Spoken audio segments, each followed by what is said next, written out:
महाराष्ट्र चुनाव के नतीजों को सुप्रीम कोर्ट में चुनौती देगा इंडिया गठबंधन। इंडिया गठबंधन की बैठक में सुप्रीम कोर्ट जाने का हुआ फैसला। महाराष्ट्र के नतीजों को स्वीकार नहीं कर रही जनता, इंडिया बोला लड़ेंगे। महायुति को भी नहीं हो रहा चुनाव में बड़ी जीत का भरोसा। महाराष्ट्र विधानसभा चुनाव के नतीजों को अब सुप्रीम कोर्ट में चुनौती देने की तैयारी शुरू हो गई है। इंडिया गठबंधन शुरुआत से ही ये मानकर चल रहा था कि महाराष्ट्र में उसकी जीत तय है। आसानी से महाराष्ट्र इंडिया गठबंधन के हाथ में आ जाएगा।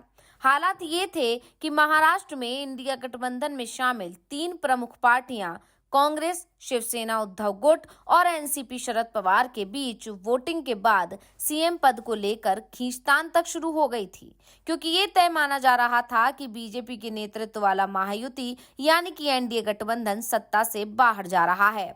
तो वहीं कांग्रेस, शिवसेना यूवीटी और एनसीपी एसपी का महाविकास अघाड़ी गठबंधन सत्ता में आ रहा है। एक तरफ एमबीए में जहां उत्साह दिखाई दे रहा था, तो दूसरी तरफ महायुति गठबंधन में हार के कारण तलाशने शुरू कर दिए गए थे। पीएम मोदी वोटिंग से 5 दिन पहले ही महाराष्ट्र छोड़ गए थे और विदेश दौरे पर निकल गए थे। तो वहीं अमित शाह ने भी 4 दिन पहले ही महाराष्ट्र छोड़ दिया था।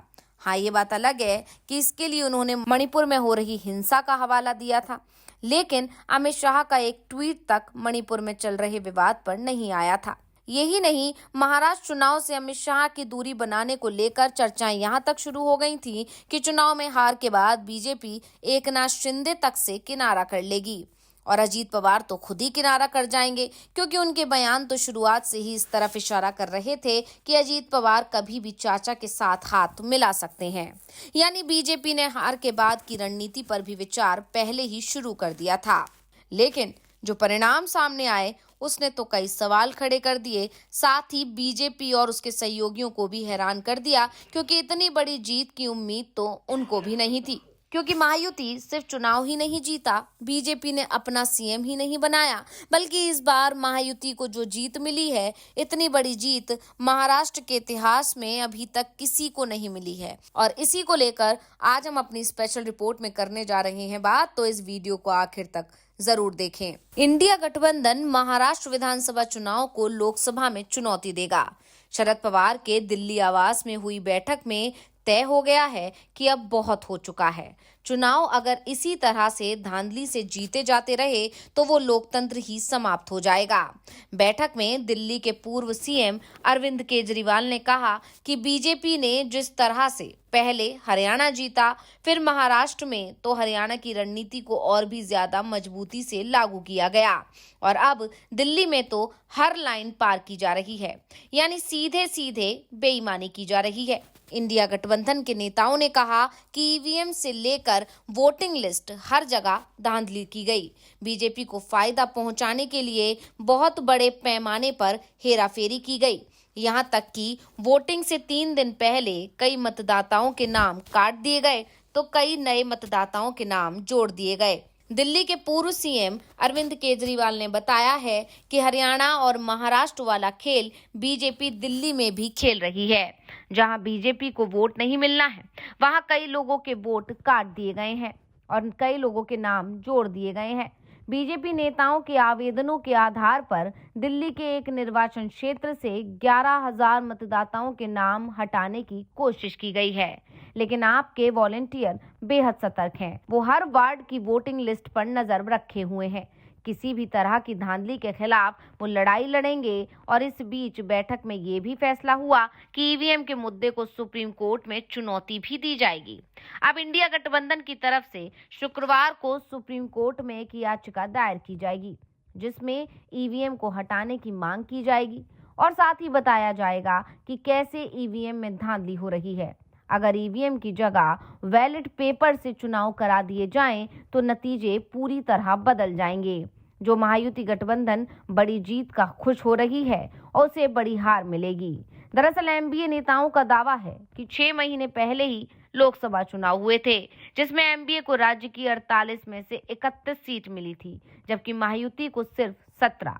6 महीने में महायुति की हालत और ज्यादा खराब हुई, लेकिन जब विधानसभा चुनाव के नतीजे आए तो महायुति 235 सीट जीत गया। यानी साफ है कि चुनाव में कुछ तो ऐसा हुआ है जो छिपाया जा रहा है, जबकि चुनाव पारदर्शी तरीके से होने चाहिए।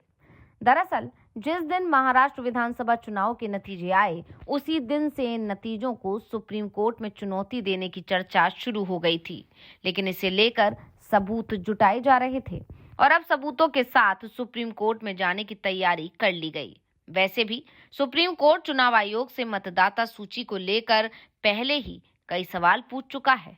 सबसे बड़ी बात तो ये कि चुनाव आयोग ने एक बूथ पर वोटरों की संख्या को 1200 से बढ़ाकर 1500 कर दिया और इसे लेकर चुनाव आयोग से अलग से सवाल किया गया। दरअसल चुनाव आयोग की तरफ से दावा किया गया कि 1 घंटे में 90 लोग वोटिंग कर सकते हैं।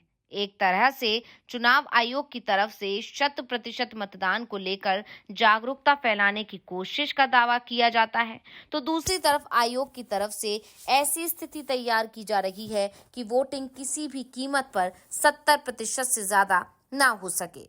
अब अगर 1 घंटे में 90 वोट डाले जाते हैं और एक बूथ पर 1500 वोटर हैं, तो पूरे दिन की वोटिंग में 990 वोट ही डाले जाएंगे, क्योंकि वोटिंग 11 घंटे तक होती है। और सबसे बड़ी बात तो ये है कि दोपहर के समय ये धीमी हो जाती है, सुबह और शाम के समय इसमें तेजी आती है। आयोग भले ही ये दावा करता है कि वोटिंग का समय भले ही 6 बजे समाप्त हो जाता हो, लेकिन जो लोग पोलिंग केंद्र तक पहुंच जाते हैं उन्हें वोटिंग का मौका दिया जाता है। लेकिन फिर भी 1500 वोट निर्धारित समय जो कि 11 घंटे का होता है उसमें नहीं डाले जा सके। यहाँ तक कि अतिरिक्त 6 घंटे का समय हर बूथ पर लगेगा और दोपहर के समय धीमी स्पीड को और जोड़ दिया जाए तो अतिरिक्त समय 7 से 8 घंटे का जाएगा। यानी बूथ पर 1500 वोट करने का चुनाव आयोग का फैसला गलत ही दिखाई दे रहा है। तो अब सवाल चुनाव आयोग पर उठ रहे हैं। दरअसल दावा किया जा रहा है कि ये सब कुछ बीजेपी को फायदा पहुंचाने के लिए किया जा रहा है, क्योंकि अगर हर बूथ पर 1200 की संख्या को कम करके 1000 किया जाता है तो फिर ज्यादा से ज्यादा लोग वोटिंग कर सकते थे, क्योंकि फिर बूथ पर लंबी लाइनें नहीं लगती, लोग आसानी से वोट डालते। लेकिन आयोग ने वोटरों की संख्या बूथ पर कम करने की जगह ज्यादा कर दी। इसे लेकर भी सवाल किए जा रहे हैं। दावा किया जा रहा है कि जिन बूथों पर बीजेपी समर्थक मतदाता कम से कम वहां बूथ पर 1500 वोट किए जा रहे हैं और जहां बीजेपी समर्थकों की संख्या ज्यादा है वहां बूथ पर 1200 से भी कम वोट हैं। यानी बीजेपी की तरफ से चुनावों को लेकर खेल किया जा रहा है। इस बीच महाराष्ट्र चुनाव के नतीजों को तो अब सुप्रीम कोर्ट में चुनौती देने की तैयारी भी कर ली गई है और पूरी तरह सहमति बन चुकी है। साथ ही इंडिया गठबंधन आने वाले चुनाव को ईवीएम की जगह वैलेट से कराने की डिमांड भी कर रहा है। वैसे चुनाव आयोग की तरफ से दावा किया जा रहा है कि ईवीएम पूरी तरह से सुरक्षित है। महाराष्ट्र विधानसभा की 288 सीटों में हर विधानसभा की 5 ईवीएम की पर्चियों की गिनती भी कराई गई और सभी 1460 ईवीएम के नतीजे और वीवीपैट के नतीजे एक जैसे आए हैं। यानी चुनाव आयोग की तरफ से एक बार फिर दावा किया गया है कि उसकी ईवीएम सही है, तो विपक्ष इसे स्वीकार करने को तैयार नहीं है। तो रिपोर्ट आपको कैसी लगी हमें कमेंट करके अपनी राय जरूर दीजिएगा। इसी के साथ वीडियो को लाइक करें, वीडियो को शेयर करें और चैनल को सब्सक्राइब करना ना भूलें।